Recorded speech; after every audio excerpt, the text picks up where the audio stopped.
You need to be balanced in perspective in your analysis, Neil. But there are 22,000. I'm not telling you one word of a lie. Well, I tell you no. You're not telling the truth either. Well, what would you do? What would I do? No, so I'm just saying. I would close the borders. That's shocking. Why? Have you any humanity?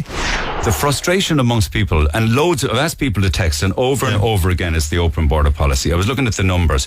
The budget set aside $2.5 billion for Ukrainians fleeing war for 2024. That's on top of the $2 billion this year and $1 billion the year before. Like, that's €5.5 billion. It's an incredible amount of money. So you have over 94,000 Ukrainian refugees with all of the trappings that are entitled to them, even though they're not part of the European Union. But the international protection order applications are up 186% since 2019. 61% of those coming into the country have no documentation. And they're an immediate cost to the state. They're coming from countries that would be regarded as quite safe.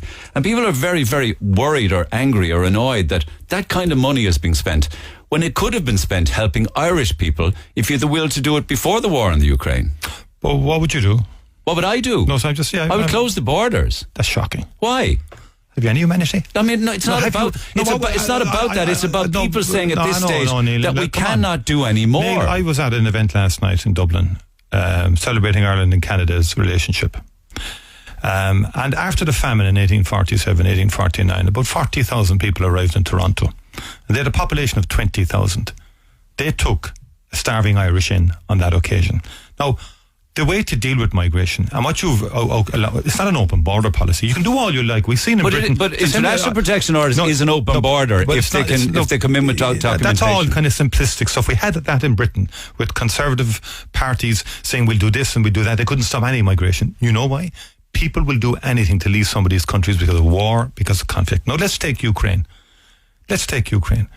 People were bombed. Their houses were bombed. Energy was bombed.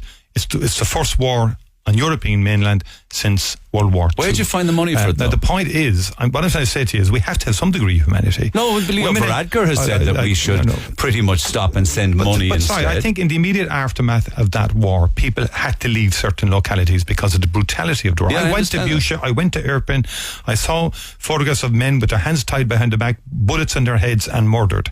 And people fled war because Putin does this. He weaponizes migration and he wants to create a migrationary pressure in Europe so that we all fold. I understand and we allow him to take over Ukraine. Do you not acknowledge that there is a waning popularity in other countries besides us? It's the same in the UK, Germany, France, Poland, even America. I do. Of course it's not. I mean, people don't like the pressures it has. Although I think the Irish people, there's another side to the story. A lot of Irish people out there have welcomed Ukrainians in. And a lot of people out there have facilitated Ukrainians coming in to Ireland. Not because of the emergency that the war represented, because of the attack on humanity, because of the attack on women and children, and the murder of civilians. Are you saying we should let them there to be bombed to bits? No, I'm not saying that at all. Well, what are you saying?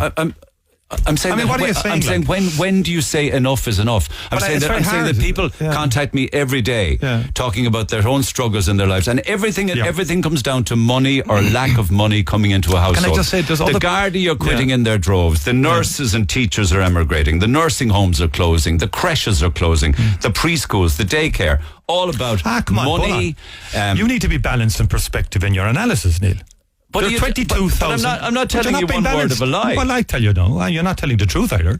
Because 22,000 extra people came into the health service in the last 2 years. You don't say that. You've no balance or perspective to your presentation, and you have an obligation to be balanced. I would respectfully say to you now, and the station has. What are the 22,000 new staff members doing if people are sitting on trolleys? And actually, funnily enough, back when you were Minister for Health, you and many politicians said you would get rid of hospital trolleys and you'd have everybody in the pension at €300 or pounds or something.